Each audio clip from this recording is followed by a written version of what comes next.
Hey, what's up guys, Sarang here. Welcome to the part 3 of this tutorial series. In this part, we cover how to create the Slingshot Mechanic to shoot virtual projectiles at the real world lights to change their color.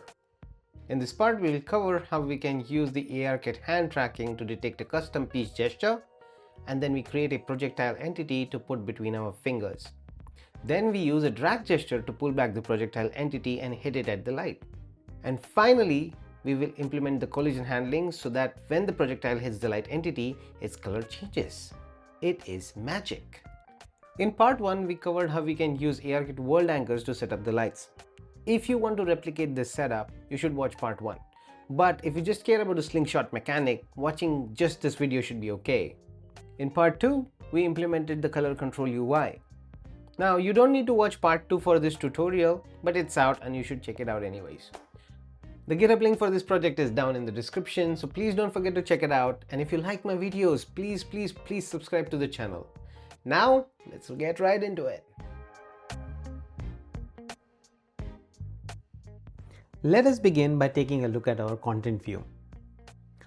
Our app is going to have multiple modes and we need a way to change the mode. So in content view, I've added some code. It's a V-stack that has 2 edge stacks in it. The top edge stack tells us what light control mode the app is in. And the bottom edge stack has 2 buttons, one for each mode. So look and pinch is going to be our default mode that we have already implemented, and slingshot mode is a new mode we are about to implement. Clicking these buttons call this function change light control mode. Let's take a look at it. All this function is doing is setting this variable light control mode to the new mode, and then we call this closure on light control mode changed. Here you can see that I have defined an enum called light control mode that has our cases for different modes in our app, a light control mode variable over here that has the current set light control mode, and this closure on light control mode change that allows us to communicate between different parts of our app. We'll be taking a look at this in a bit. Let us now look at how we can add hand tracking capabilities to our app so we can detect the piece gesture. In part 1, you have seen that we added the world tracking provider and the world tracking and world anchors detection capabilities in the app model. We can simply create a hand tracking provider over here, but this will make our app model very lengthy. So I'm going to move this code into a separate class called hand tracking manager. The hand tracking manager is a very simple class. It creates an instance for the hand tracking provider, and this is the main function over here that does monitoring of the gestures. The actual gesture handling and detection of the finger positions is handled in the Slingshot gesture manager, and we do it in the monitor piece gestures. We'll be looking into this in a bit. Then you can see over here we are subscribing to the on light control mode changed closure over here by passing a callback to it, and whenever the mode changes, we are simply instantiating or removing the Slingshot gesture manager over here. Let us look at how hand tracking manager is initialized.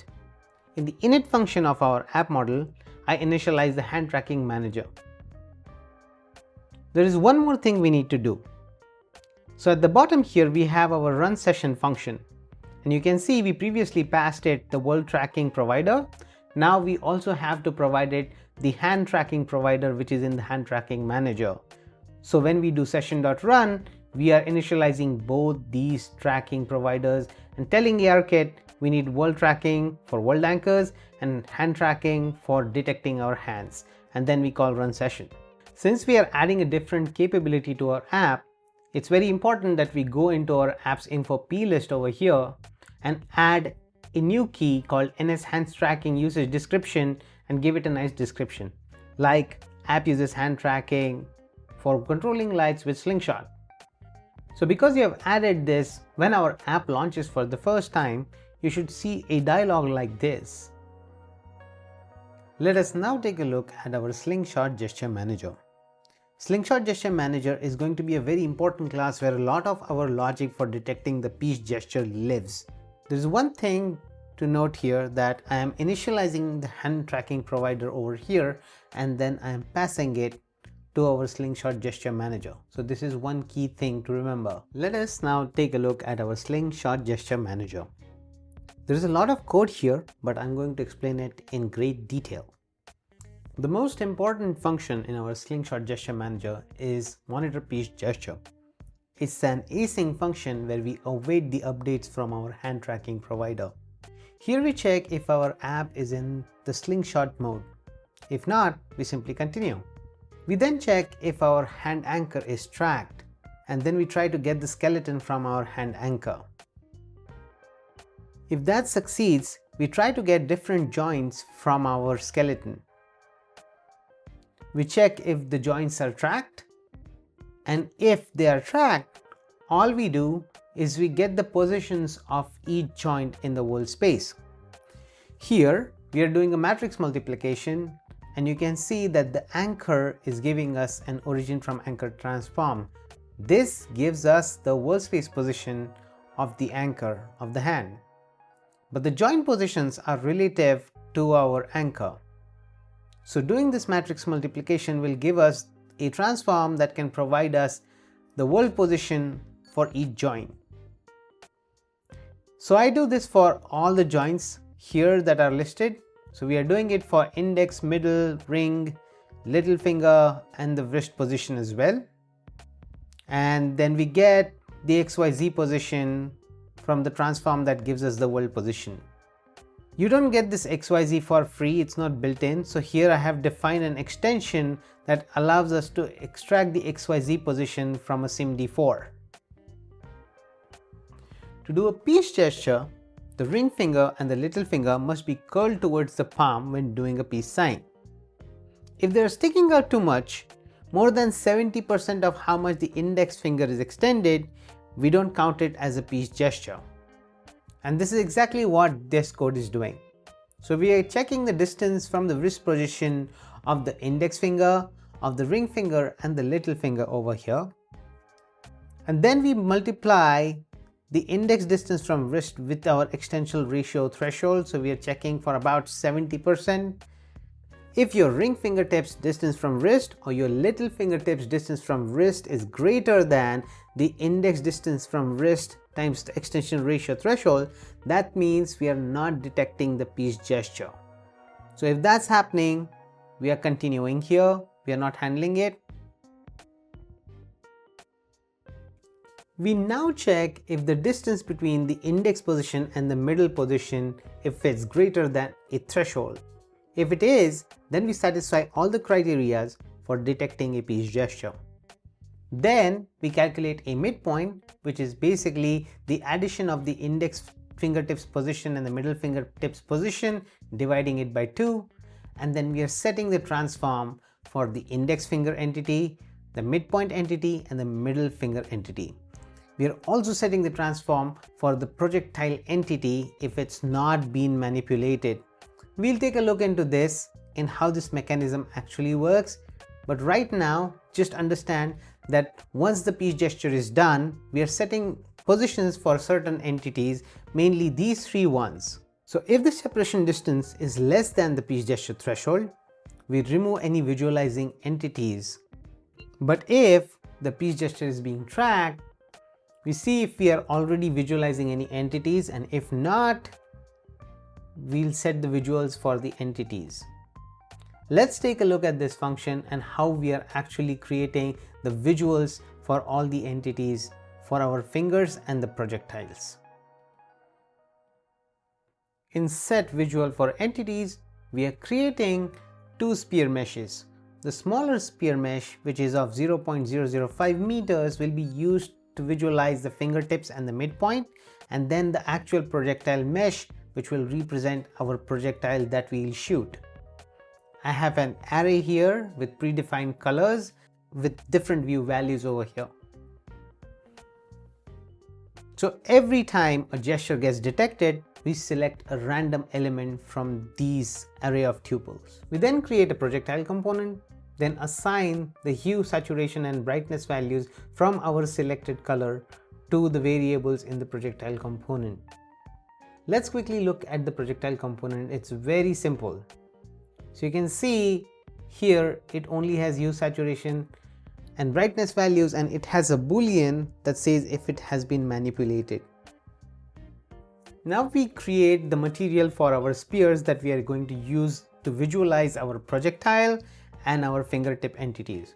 So here I'm using a blue material, which is a simple material, and this is what we are going to use to visualize the fingertips. And then I'm going to create a physically based material for our projectile. I'm using this because I want to use the emissive color and the base color properties. So here from our selected colors, hue, saturation and brightness value, I am generating a normalized hue, saturation and brightness values, and then generating a UI color from it, and then assigning that to our projectile material's emissive and base color properties. Then to visualize our fingertips, I'm going to create 3 blue spheres using a model entity. Here we are using the smaller sphere mesh, and then for material I'm using the blue material. And then I'm creating the actual projectile entity that we are going to play with. And here it's going to be a model entity with the projectile mesh, which is our bigger sphere, and the material we are assigning to it is the projectile material. I'm setting an input target component on it so we can manipulate it. I'm also setting its allowed input type to be indirect, so I don't want any direct manipulation. And then I'm assigning the input target component and the collision component to our projectile entity. When we shoot our projectile, we want it to be affected by gravity, and that's why we are adding a physics body component to it. I'm setting its is affected by gravity flag to false. I'm setting its linear damping to 0 for now. And then finally assigning this physics body component to our projectile entity. And then after doing all that, I'm also assigning the projectile component to our projectile entity. So we created our entities.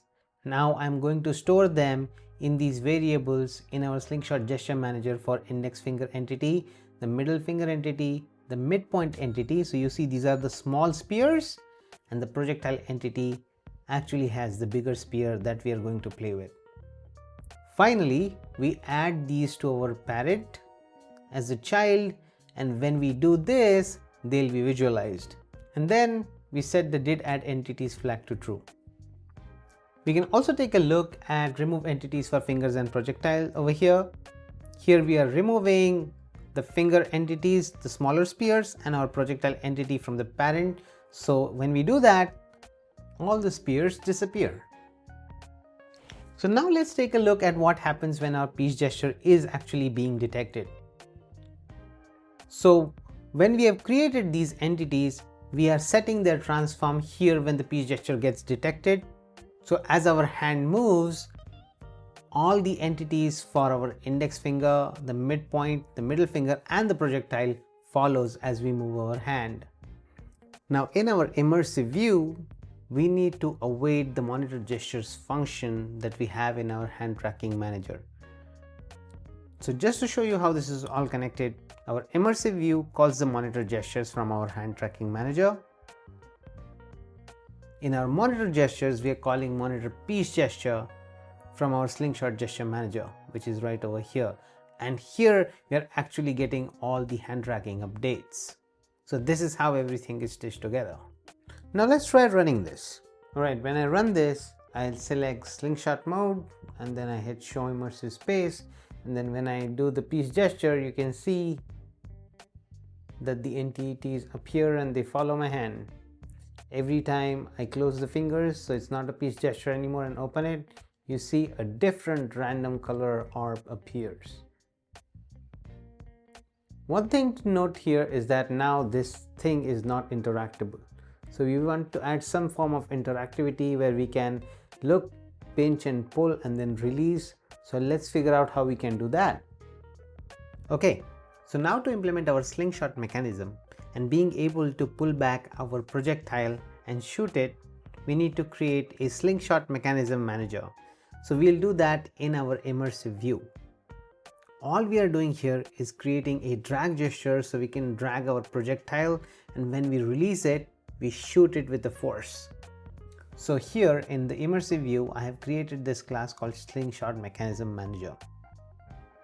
Let's look at the implementation of the drag gesture over here. We implement a drag gesture on our reality view.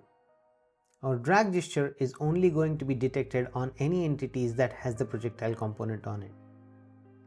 So to implement the slingshot mechanism, all we are doing is detecting what is the start position from which the projectile is getting pulled from and what is its current position, and then calculate a vector that will basically be the direction of the force which we'll apply to our projectile so that it can be shooted in that particular direction. So we need a start position from where we are pulling back the projectile and its current position. So let's take a look at how this is done. So here in the onChanged closure of our drag gesture, we're simply checking the current position. We are converting it from our local space to our parent space, and then we are getting the start position, which is going to be our midpoint entity's position. Then we are using the slingshot mechanism manager and calling this update DAC function, and we are passing the current position and the start position over there. While we are doing that, we are also updating the entity's position, so as the user is pulling the projectile back, we move the projectile entity.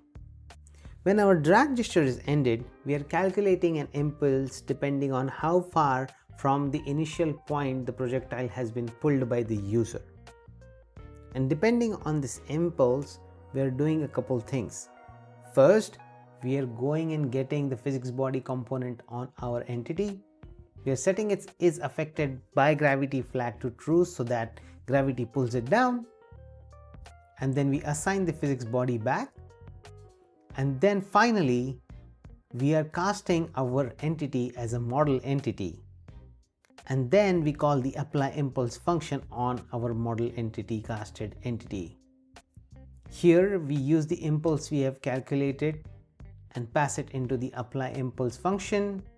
And we also give it a position which is going to be the position of our model entity. So after the gesture ends, our physics simulation will take over and a force will be applied to our projectile and it will fly away, and gravity will also pull it down. So after the gesture ends and our projectile is flying, after 0.5 seconds, I am simply calling reset entities that will remove any flying projectile. We are also resetting the slingshot mechanism manager so it's ready for the next pulling back and shooting of the next projectile. Now let's take a look what slingshot mechanism manager is doing. In the slingshot mechanism manager, I have some constants defined here, like the max pull distance, like how far can the user be able to pull the projectile. The force multiplier will define how fast the projectile will fly once the gesture ends. Do note that the force multiplier is negative because we'll be applying a force that is negative to the direction we are pulling in. Then we have some variables here that are storing our current drag offset and our initial drag position. So here, when our value is changing, we call the slingshot mechanism manager update drag function. And here we are passing the current position and the initial position, which is going to be the midpoint position between our piece gesture. So in the update drag function, what we do is we calculate an offset between its current position and the starting position. The offset is a vector, so we can calculate the length of it by calling the length function on the vector. Then we can apply some clamping by checking if the drag distance gets greater than the max pull distance, then we kind of set the offset in a certain way depending on the max pull distance. And after doing all of that, we set our current drag offset to the offset that we are currently calculating. When the gesture ends, we are calling computed impulse. Let's look at the computed impulse function. This gives us a SIMD3 float, which means it gives us a magnitude and a direction to which the force will be applied to the projectile. So here, from our current drag offset, which is basically our offset, we get the pull strength from it. And we can get the pull strength by simply getting its magnitude by calling the length function. And then we normalize the direction, and we can get the force by multiplying the direction with the pull strength and multiplying that with the scalar value of our force multiplier. And that's how we are calculating the impulse. Let us see if this works. Now when we run the app, you can see that our projectiles are getting created whenever we do the piece gesture. when the user looks at the projectile and does a drag gesture, you can pull back and then release to shoot the projectile. There is one issue here that our hand gets drawn over our projectile. So we can figure out how we can solve this so that our projectile kind of appears over our hand here. Let's look into that. So to make sure that our projectile appears on top of our hand, we'll add this upper limb visibility view modifier to our reality view and set it to hidden. And when we do that, the projectile will appear on top of our hand. Alright guys, so a shooting projectile is really cool, but you know what will be cooler than that? What if we had a way to add a trajectory to our projectile so that we know where it's going to fly?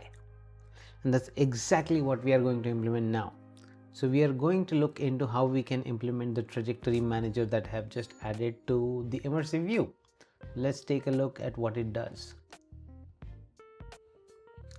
The trajectory manager is a very simple class. All it's doing is implementing a Bezier curve, right? So we are visualizing the trajectory using a Bezier curve.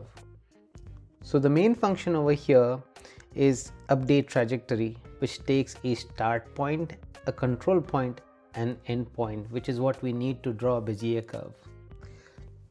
Here we have some constants like number of spheres to draw the Bezier curve. So I'm drawing 10 spheres. The radius of the spheres. We have a function here called Bezier point, and all it does, it calculates a position of a particular sphere on the Bezier curve. So here you can see it's implementing the Bezier curve function. The update trajectory here is the main function. So all we are doing is based on how many spheres we want, we are creating sphere entities like we have created previously. We are setting their material properties and opacity properties, and we are generating a Bezier point which is going to be a position of the sphere, and then we are going to add it to the trajectory entity. Trajectory entity is going to be a parent for all the spheres. So you can see I have my trajectory entity over here, and at the end of the update function we are simply adding our trajectory entity to our root entity, which is going to be our content. Then we have a clear trajectory function over here, and all it does, it simply removes all the children from our trajectory entity and also removes the trajectory entity from our parent. So let us see how we can use it in immersive view. In the immersive view, if we take a look at the code for our drag gesture, we need to calculate these points for the start, control, and end of the Bezier curve. So the start point is going to be very easy. We are going to use the current position of our projectile entity as the start point. Then our end point is going to be a little bit complex. We need to know which direction our projectile is going to go. And thankfully, we already have a function computed impulse that kind of tells us the direction our projectile is going to fly. We can use this to calculate an impulse direction.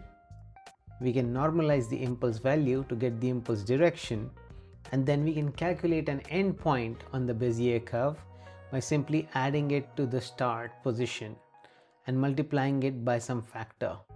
We also need to calculate a curve control point, and we can do that by simply adding the start and end points and dividing them by 2, and then adding a y offset to the control point. Once we have that, we can simply call trajectory manager.update trajectory and pass all these values, and for the root entity we can pass our entity's parent. When our drag gesture ends, we can simply remove the trajectory by calling trajectory manager.clear trajectory. And that's it. Let us try running it. So now when I pull back my projectile, you see this trajectory.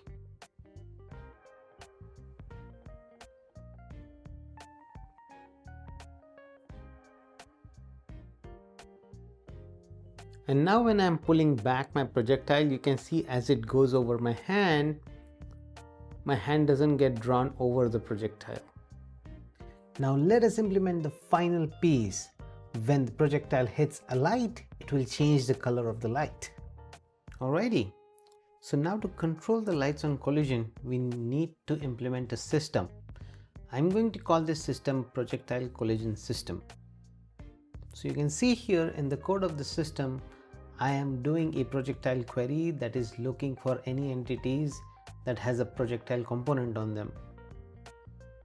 I have a cancelable to do subscription of collision events.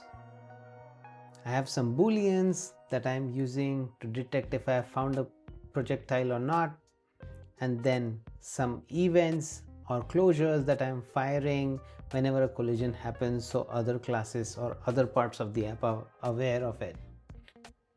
Then since we are controlling the lights, we are going to be using the Hue control manager over here, and we'll be using it to communicate with the lights. And then we have the init function over here, and you can completely ignore it, it's doing nothing. I'm only assigning something to the cancelable just to initialize it. You can see in the update we are assigning cancelable one more time, and that basically overrides whatever is done in init. So the main thing of whatever is happening in this system is going to be in this update function. The update function in a system will run continuously.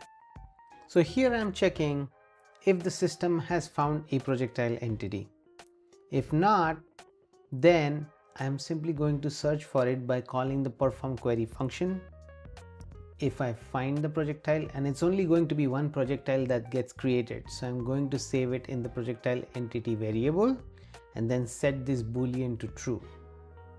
Okay, I need to only do this once. Why? Because I'm going to set the cancelable here, and I'm going to subscribe to this event of collision on projectile entity. This paradigm of subscription and saving it in a cancelable is actually happening due to the combine framework that I have imported on the top. So without combine, this won't work.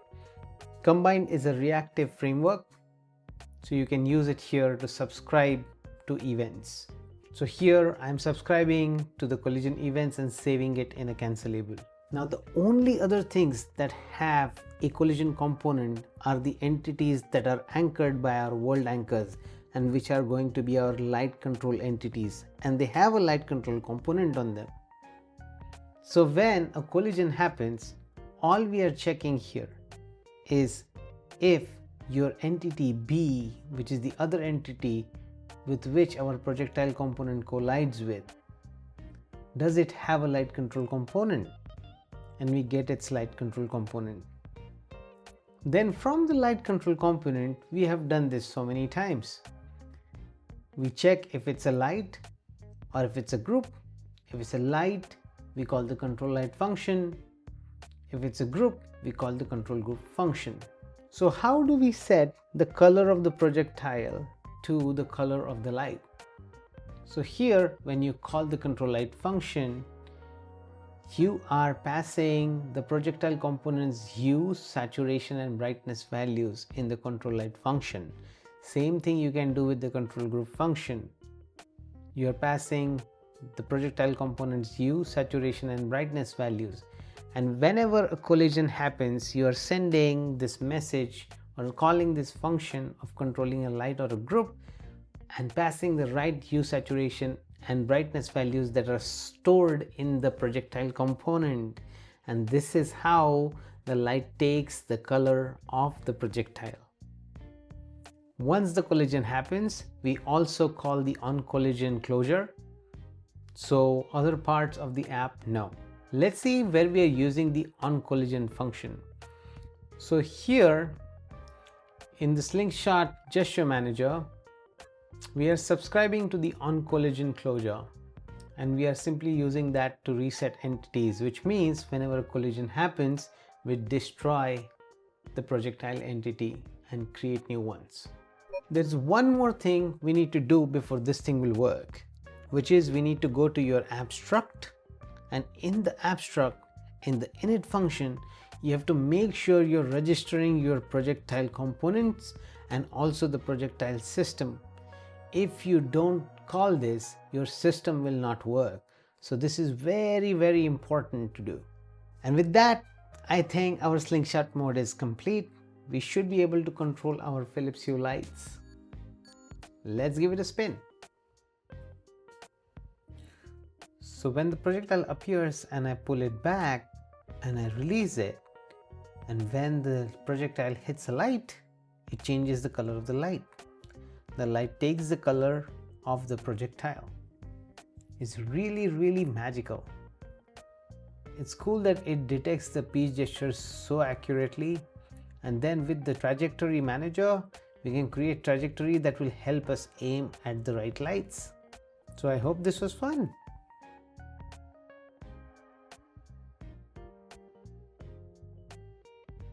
That is it for this part. I hope you liked it. If you did, please don't forget to press the like button. In the next part, we'll be looking into making this ring of orbs to control the lights. We'll be looking a lot into entity manipulations and animations to do this, and this is going to be a really cool one. So please don't forget to subscribe to the channel and hit the bell icon so you get notified when the next one comes out. I will see you in the next one. Ciao!